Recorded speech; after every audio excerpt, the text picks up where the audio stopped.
مسلمان آخرکار نبی کریم سے اتنی محبت کیوں کرتے ہیں؟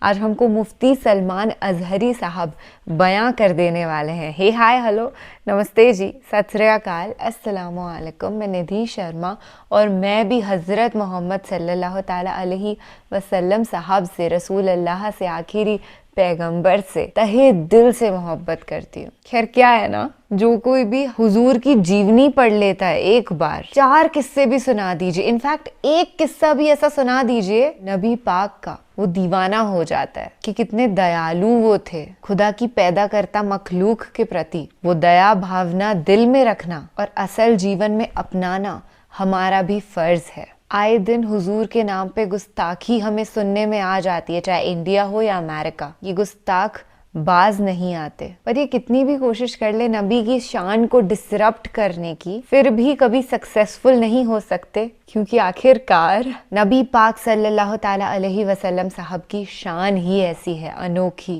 تو آپ کو زیادہ انتظار نہیں کروائیں گے ہم، نہ انتظار مجھ سے ہو رہا ہے۔ So without any further ado, let's go for it folks۔ اللہ کا کلام بھی اس ویڈیو کے اندر سننے مل سکتا ہے، تو دین کی شان میں سر ڈھکنا میری بھی ذمہ داری ہے۔ میں تمہیں بتاتا ہوں ہماری محبت میرے آقا سے کیوں اتنی زیادہ ہے، کیوں اتنی زیادہ ہے، کہ ایک وجہ بتاتا ہوں۔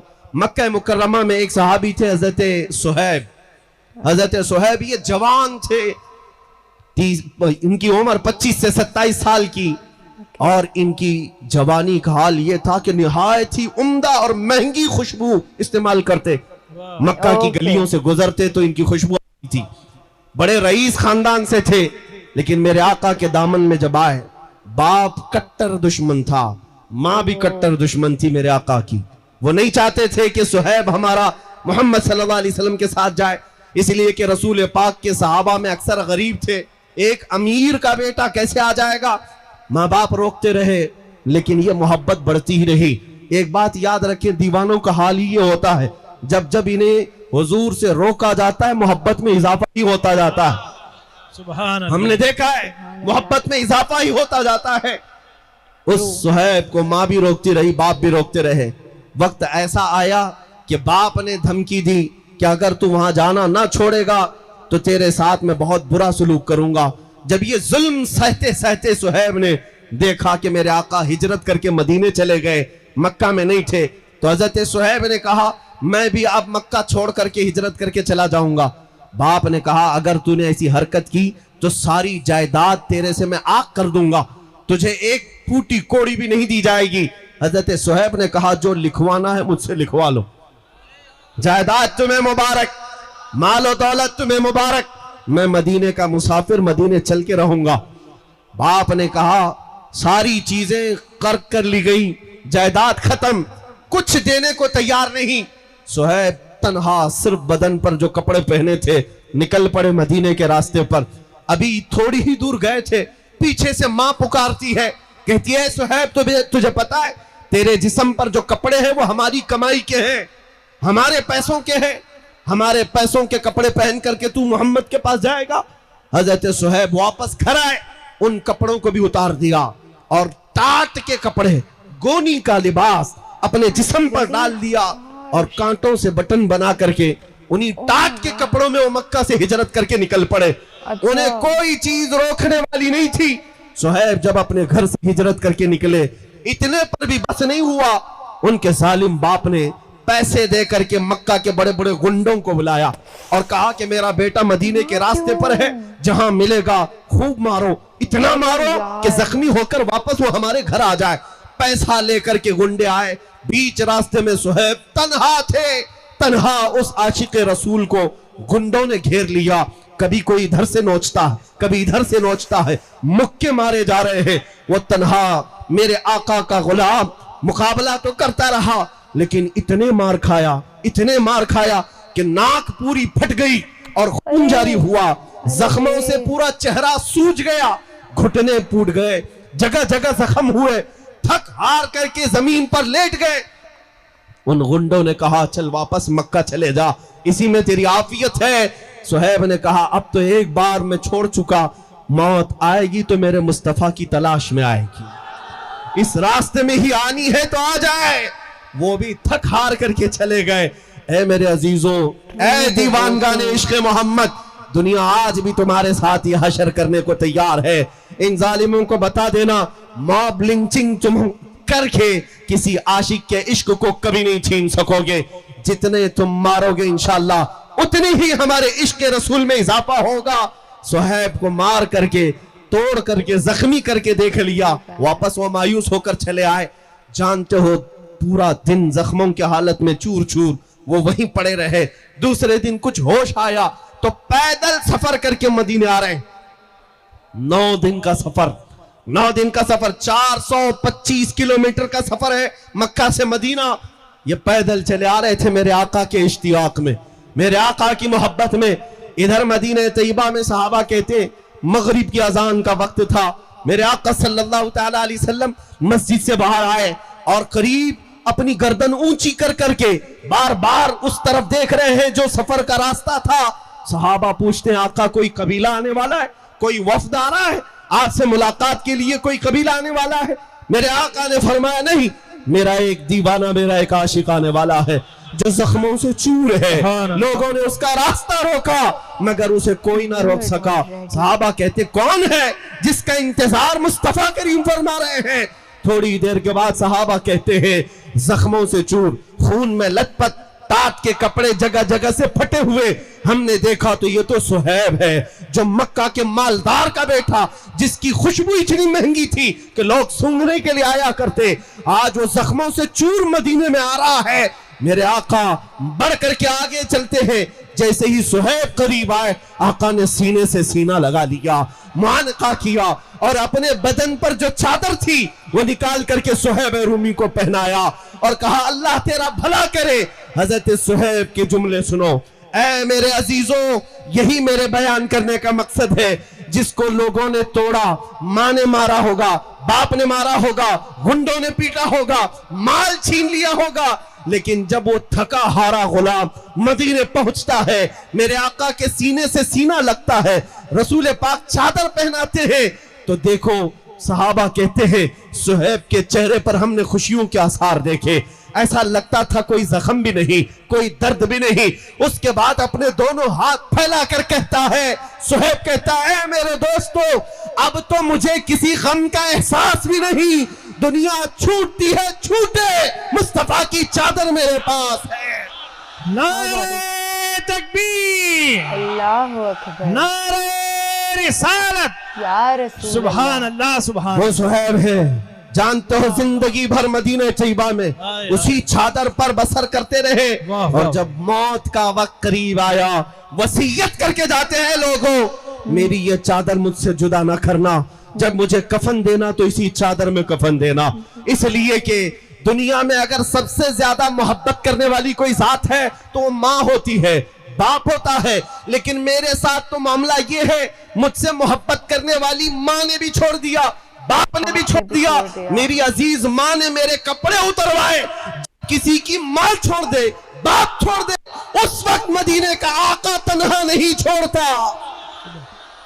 سبحان یہ ہے اللہ, ہماری محبت کی وجہ, یہ ہے ہماری محبت کی وجہ. عزیزان گرامی, میں دنیا کو ایک کہتا ہوں, اگر ماں بھی ہماری چھوڑ دے, باپ بھی ہمارا چھوڑ دے, مگر گنبد خضرا کا مکی ہمیں تنہا نہیں چھوڑتا, وہ تنہا کبھی نہیں ہونے دیتا. ایک روایت موجود ہے, تم سمجھتے کیا ہوئے نوجوانوں, ہو سکتا ہے آج تمہیں یہ گلیمر کی دنیا نے کا دیکھا ہو, تمہیں یہ بالی ووڈ اور ہالی ووڈ کی پھرکیوں نے اپنی طرف کھینچ لیا ہوگا. میں سمجھتا ہوں ہمارے بچے تھوڑی دیر کے لیے بھٹک گئے ہوں گے, لیکن صرف اخلاق میں, اعمال میں. لیکن آج بھی تمہارے سینے میں میرے آقا کا وہ چراغ جل رہا ہے. اگر حضور کی محبت کا چراغ نہ ہوتا تو اس مجمع میں آتے بھی نہیں. اور مجھے پتا ہے مجھے سننے والے ہوتے کون ہیں, ظاہر سی بات ہے. واہ واہ واہ, میں نے محسوس کیا ہے مجھ جیسے خطیب کو بہت کم لوگ سنتے ہیں. ویسے تو دور بیٹھ کے بہت سنتے ہیں, لیکن قریب آنے والوں کو میں نے محسوس کیا ہے کئی لوگ یہ سوچتے ہیں یہ مولانا کے ساتھ کھڑے رہیں گے کل کو ہم پہ بھی کیس ہو جائے گا, یہ فل رڈار میں ہے, ان کو بھی پکڑ لیں گے, ان کو بھی پکڑ لیں گے. لیکن الحمدللہ یہاں جو بیٹھے ہوئے ہیں, یہ یہاں جو آئے ہوئے ہیں, یہ وہ لوگ ہیں جن کو دنیا ڈراتی نہیں, یا دنیا ڈرائے تو یہ ڈرتے نہیں، بلکہ یہ وہ لوگ ہیں جن کی ماؤں نے دودھ کے ساتھ عشق رسول بھی پلایا ہو۔ سبحان اللہ سبحان اللہ۔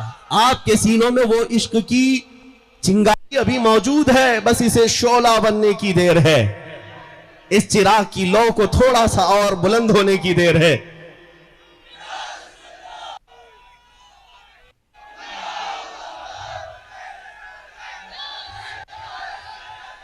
چانٹنگ ہو رہی لبیک ہے۔ لبیک یا رسول اللہ، لبیک لبیک لبیک یا رسول اللہ، لبیک لبیک لبیک یا رسول اللہ، لبیک لبیک لبیک یا رسول اللہ، لبیک لبیک لبیک یا رسول اللہ۔ میرے عزیزوں، میں نے تو اب یہ جاگتے ہوئے اور اویئرنس آتے ہوئے بھی میں نے محسوس کیا کہ آج سے 1 سال پہلے ایک خبیث ملعون پاکھنڈی میرے نبی پاک کی شان میں بھونک رہا تھا، تو ہم نے اسے پکار کر کہا تھا کہ آؤ چلتے ہیں آگ میں دیکھ کر کے۔ یتین نرسمہانند تھا وہ، آپ کو پتا ہوگا، he's a terrorist، پتا he's a ہوگا۔ آتنکوادی۔ میرے عزیزوں، ہمارے جذبات سے کوئی منصوبہ بندی نہیں، کوئی پلاننگ سے نہیں، بلکہ دل جب دکھتا ہے تو یہی میں نے کہا، عشق کچھ بھی کر سکتا ہے۔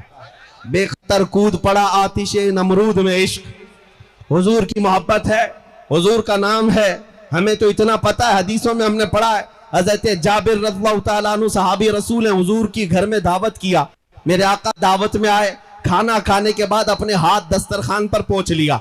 حضرت جابر کہتے ہیں وہ دسترخوان اٹھا کر میں نے تبرک کے لیے رکھ لیا۔ وہ بدعقیدو سنو، تبرک رکھنا بھی صحابہ کی سنت ہے۔ حضرت جابر اس دسترخوان کو اٹھا کر رکھتے ہیں، لیکن روایت میں موجود ہے کہ جب کبھی وہ دسترخوان میلا ہوتا، حضرت جابر اس کو پانی سے نہیں دھوتے، بھڑکتے ہوئے آگ کے تندور میں ڈال دیتے تھے۔ کپڑے کا دسترخوان آگ میں ڈالتے، تھوڑی دیر کے بعد اس کو آگ سے نکالتے، پورا میل نکل جاتا، ایک رواں بھی نہیں جلتا تھا۔ کیسے؟ حدیث میں موجود ہے۔ کس وجہ سے؟ کپڑے کو تو آگ جلاتی ہے، لیکن اس کپڑے کو میرے آقا نے اپنے ہاتھوں سے جو پوچھا تھا، اپنے ہاتھوں سے جو مسح کیا تھا، ہم نے یہ روایتیں پڑھی ہیں، جب میرے آقا دسترخوان کو ہاتھ لگائیں وہ کپڑا نہیں جل سکتا، تو اس نام مصطفیٰ پر ان کا کوئی غلام اگر چل جائے۔ مجھے اس بات کا یقین تھا کہ اگر آگ پر بھی حکم چلتا ہے تو میرے مصطفیٰ کی حکمرانی ہے، رب ذوالجلال کا حکم ہے، میرے مصطفیٰ کی رضا کے بعد ہی وہ ہمارے لیے کچھ غزن پہنچا سکتی ہے۔ عزیزان گرامی وقار، میں نے جو بات کہی وہ یہ تھی کہ 1 سال سے ہم نے یہ بھی دیکھا ہے ہمارے بچوں کو جاگتے ہوئے۔ 1 سال پہلے ہم نے پکار کر کہا تھا، لیکن اس کے بعد میں نے محسوس کیا، مہینہ گزرا، 2 مہینہ گزرے، ہر جگہ سے آواز آنے لگی، بچے جوان بیدار نظر آنے لگے۔ ایک واقعہ میری آنکھیں بھگو دیتا ہے، میں آپ کے سامنے وہ تحدیث نعمت کے لیے عرض کرتا ہوں۔ ایک بار ایک نوجوان لڑکا ہمارے پاس آیا اور کہنے لگا کہ حضرت، اس کا حلیہ دیکھ کر کی عجیب تھا، ممبئی کا رہنے والا، ہپی کٹ ہے، پھٹی جینز پہنا ہوا ہے، ادھر بالیاں ہیں، کڑے بھی ہے، اور پوری داڑھی میں بھی ڈیزائن، ٹیٹو بھی لگے ہوئے ہیں، جو ایک عجیب سی کیفیت بنا کر کے وہ آیا ہمارے پاس، کہا نشہ بھی کرتا تھا، دن رات نشے میں رہنے والا، اور مجھ سے کہتا ہے مولانا میں تو مسجد میں کم آیا کرتا ہوں، مجھے پتا نہیں، لیکن میرے یہ حالات اپنی جگہ پر، نشہ بھی ہوتا ہے، میں توبہ کر لوں گا، لیکن مجھے ابھی میرے دوست نے آپ کی ایک ویڈیو بتائی جس میں آپ کسی ملعون کو، گستاخ رسول کو للکار کر کہہ رہے ہیں کہ آگ میں کودنے کا وقت آیا ہے، مجھے پتہ نہیں ہوتا کیا ہے، لیکن میرا دل بے قرار تھا، میں آپ سے ملنا چاہتا تھا، اور آپ سے مل کر صرف اتنا کہنا چاہتا ہوں، مولانا آپ نہیں جائیں گے، میں پہلے جاؤں گا، میں پہلے جاؤں گا۔ ہولیاں دیکھو، کیفیت دیکھو، کس انداز میں رہتے ہو، میری آنکھیں بھیگ گئی۔ پھر میں نے بارگاہ مصطفیٰ میں دیکھ کر کے اللہ کے حبیب صلی اللہ علیہ وسلم کی بارگاہ میں ہاتھ جوڑ کر کے یہ عرض کیا تھا، آقا آپ کے یہ غلام گنہگار تو ہو گئے ہیں، غدار نہیں ہوئے۔ نعرہ تکبیر، نعرہ رسالت، سبحان اللہ سبحان اللہ۔ حضور کے نام پر یہ نہیں کہ صرف نمازی آگے بڑھیں گے، صرف حج کرنے والے حاجی ہی آگے بڑھیں گے، یہ نہیں ہے کہ پرہیزگار ہی آئیں گے، میں نے اب محسوس کیا ہے ہماری قوم کے وہ بچے جو مسجد نہیں آئے یا پھر غلط راستے پر بھی تھے، لیکن جب ہمارے کرنٹ کے تار کو کسی نے چھیڑا ہے تو ان نوجوانوں میں بھی بے قراری دیکھنے کو ملی ہے، یہ بے چینی دیکھنے کو ملی ہے۔ کیوں؟ اس لیے کہ یہ ہمارا بچہ حالات سے اور نفس کی وجہ سے بہک تو گیا ہے، لیکن ابھی میرے آقا کے قدموں کو چھوڑا نہیں ہے۔ اس لیے دنیا والوں سنبھل جاؤ، یہ نبی پاک کے غلام ابھی بیدار بھی ہیں اور زندہ بھی ہیں۔ میں آپ کو یہ کہنا چاہتا ہوں، یہ جو بیداری ہے تمہاری، اس کو قائم رکھو۔ اور اس لیے بھی میں نے ابھی ایک واقعہ صحابی رسول حضرت صہیب کا بتایا، کیوں ہم اتنی محبت کرتے میرے آقا سے؟ اس لیے کہ پوری اس بھری کائنات میں ہم نکموں اور غریبوں کو کسی کا خیال ہے؟ ہمارا اگر کوئی خیال کرتا ہے تو کوئی یہ ذات نہیں، وہ مدینے کے تاجدار کی ذات ہے۔ تمہیں پتا ہے میرے آقا نے فرمایا کہ اگر ایک کانٹا بھی تمہارے پاؤں میں چبھتا ہے، امتیوں سنو، اے جوان بچوں سنو، میرے آقا فرماتے ہیں تمہارے پاؤں میں کانٹا بھی چبھتا ہے، حضور فرماتے ہیں اس کا درد مجھے بھی ہوتا ہے۔ کون ہے یہ درد کا احساس کرنے والا؟ ہمارے بچے بلک بلک کر کے مر گئے، کہاں ہے وہ سارے بڑے لیڈر؟ ہماری مائیں، ہماری بہنیں آج بے آبرو ہوتی چلی گئی، کہاں ہے ہمارے وہ لیڈر جو ہاتھ رکھنے کو بھی تیار نہیں؟ آج ہمارے ان زخموں کو کوئی پوچھنے والا بھی نہیں۔ اس لیے اے نوجوانوں، میں تم سے بار بار یہ کہتا ہوں، یہاں آسرا اور سہارا کوئی نہیں ہے۔ جس کو تم مسیحا سمجھتے ہو، یہ وہی ظالم ہے جو شہد دکھائے اور زہر پلائے، شہد دکھائے اور زہر پلائے۔ حقیقت میں اگر تمہارا کوئی آسرا ہے، کوئی سہارا ہے، تو وہی ہے اپنا سب کچھ گنبد خضرا، کل بھی تھا اور آج بھی ہے۔ میرے نبی سے میرا رشتہ کل بھی تھا اور آج بھی ہے۔ اس رسول کی ذات یہ ہے کہ ایک ہرن اپنے بچوں سے دور ایک بدو کے جال میں پھنس گئی، اور اس اعرابی دیہاتی نے ہرن کو پھانس لیا تھا۔ میرے آقا کا گزر وہاں سے ہو رہا ہے، ہرن نے اپنی زبان میں میرے آقا سے فریاد کی کہ آقا اس سے مجھے چھٹکارا دلا دے، میں اپنے بچوں کو دودھ پلا کر واپس آ جاؤں گی۔ میرے آقا نے اس دیہاتی سے کہا یہ ہرن رو رہی ہے، اس کے 2 چھوٹے بچے، چھوڑ دے اسے، واپس آ جائے گی۔ اس نے کہا کیا پھنسا ہوا شکار واپس آ سکتا ہے چھوڑنے کے بعد؟ میرے آقا نے فرمایا دنیا دھوکہ تو دے سکتی ہے، مگر یہ جانور اللہ کے نبی کو دھوکہ نہیں دیتے، وعدہ خلافی نہیں کرتے۔ اگر یہ نہ آئے تو میں ضمانت دیتا ہوں اپنی ذات کی، تو مجھے لے لے۔ اس دیہاتی نے چھوڑ دیا، اور وہ ہرن اپنے بچوں کو دودھ بھی پلائی اور بچوں سمیت واپس آئی اور کہا مجھے اس دیہاتی کے حوالے کر دیں، گرفتار کر لے ابھی۔ لیکن اس دیہاتی نے دیکھا اس فرمان برداری کو اور کہا اے محمد صلی اللہ علیہ وسلم، جانور جب آپ کی اتنی وفاداری کرتے ہیں تو میں انسان ہوں، میرے اوپر زیادہ حق ہے کہ آپ کی وفاداری کروں، سبحان اللہ، آپ کی پیروی کروں، آپ کی فرمانبرداری کروں۔ یہ میں نے اس لیے تمہارے سامنے ذکر کیا۔ اور ایک واقعہ میں عرض کرتا ہوں، حضور منبر پر کھڑے ہیں مسجد نبوی میں، صحابہ کہتے ہیں اچانک بچے کے رونے کی جیسی آواز آنے لگی، جیسے شہد کی مکھی بھن بھناتی ہے ایسی آوازیں آنے لگی۔ یہ آواز کس چیز کی تھی؟ میرے آقا اپنے ہاتھ میں عصا لے کر کھڑے ہوتے، لیکن جب منبر بن گیا تو اس عصا کو، اس لکڑی کو میرے آقا نے مسجد کے دروازے کے باہر چھوڑ دیا۔ حدیث میں موجود ہے وہ عصا، لکڑی کا عصا رونے لگ گیا، اور اس کے رونے کی آواز مسجد نبوی میں گونج رہی تھی۔ میرے آقا منبر چھوڑ کر خطبے کے دوران اتر آئے اور چلتے ہوئے گئے اور جا کر اس لکڑی کے عصا کو اٹھا لیا اور اپنے سینے سے لگایا اور پھر واپس آئے۔ صحابہ نے پوچھا یا رسول اللہ یہ کیا تھا؟ حضور فرماتے ہیں اس لکڑی کو جب تک میں اپنے ہاتھ میں رکھتا تھا یہ دوسری لکڑیوں پر فخر کرتی، اور جب میں نے اسے چھوڑ دیا تو یہ میرے جدائی کے غم میں رونے لگ گئی۔ یہ عصا جب رونے لگا، میرے آقا فرماتے ہیں اس کا رونا مجھ سے دیکھا نہ گیا، میں منبر چھوڑ کر اتر آیا اور اس کو اٹھا کر میں نے سینے سے لگا لیا، چھپ ہو گیا۔ میں کہتا ہوں اے عزیز بچوں، ایک ہرن یاد کرے میرے آقا کو، اس کی مدد کے لیے وہ چلے جاتے ہیں۔ ایک لکڑی بے قابو ہو کر رونے لگ جائے، میرے آقا منبر چھوڑ کر اتر آتے ہیں۔ تم تو امتی ہو، تم میرے آقا کے امتی ہو، اگر فریاد کرتے آج تو یہ بات دور نہیں ہے، ناممکن نہیں ہے کہ ادھر اگر ظالم تمہاری گردنوں پر تلوار رکھے